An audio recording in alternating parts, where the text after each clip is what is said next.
Hey there. So I want to tell you a story about the year 2010 when I was on a dream Christmas trip to Rome with my mother and my sister. And as we were sightseeing, we noticed that there were some peaceful protests against Berlusconi happening. And as we continued to sightsee throughout the day, they were tending to build. We were seeing some more crowds.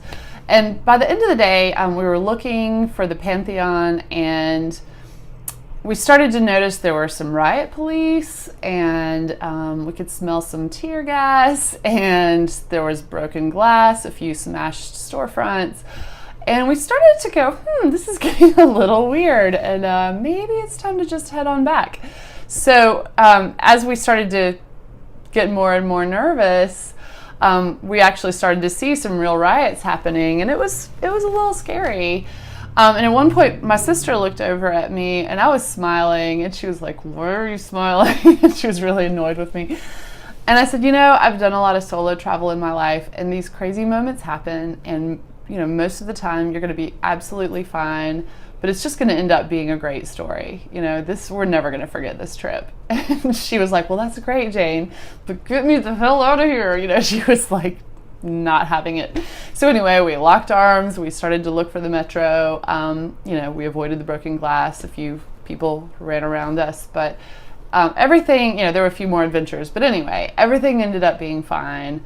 And we did have a great story to tell, and we'll never forget that trip. So anyway, I want to tie that into, right now in the world, a lot is happening, a lot is changing. There are a lot of inflamed emotions. And many of my clients who are very empathic, caring, sensitive people are just absorbing all of this energy, and it's showing up as anxiety in their lives. And I wanted to go over kind of my top tips for how to stay sane in the middle of a world that might feel kind of crazy sometimes. So the first one is just to check your media exposure. No, you don't want to be that person who sticks their head in the sand and pretends everything's perfect, but it is important to set some limits around your media intake, because things can be so inflamed and alarming, and on social media people are expressing strong emotions, and it's very triggering.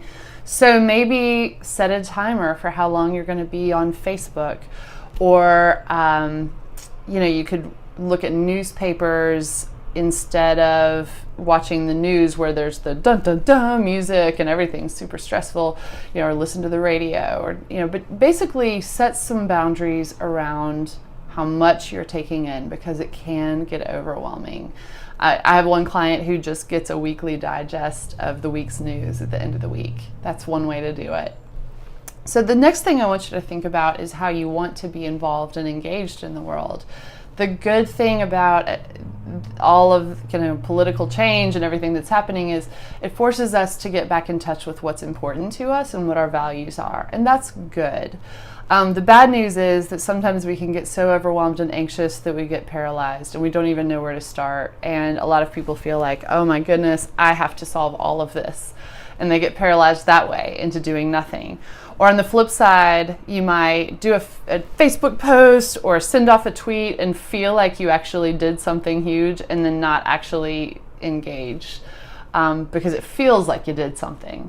So how about keeping it simple and just pick one or maybe two ways to be engaged, to be helpful. So that might be picking one organization to make a donation to, or find one area of your community that you want to volunteer, or send off a postcard to your congressperson, but keep it simple. It's okay to be a small ripple in a small pond. You don't have to solve the whole world's problems. So keep it simple, and you're actually more likely to stay engaged without the overwhelm. And finally, I want to talk about the healing power of beauty. I want you to find ways to engage with beauty in your life. When we were in Rome and we'd been looking for the Pantheon, but then got caught up in these riots that were happening, it was funny because as we were running around looking for the metro station, at one point we looked up and we were like, oh, there's the Pantheon that we've been looking for all day. And even though we urgently wanted to get out of there, we decided, you know what, let's take a few minutes and go inside, 5 minutes max, because we knew we weren't going to be there again, and it was actually a really safe, quiet place to duck into. So we just went in for a couple of minutes. It was stunningly beautiful. It was quiet. It was peaceful.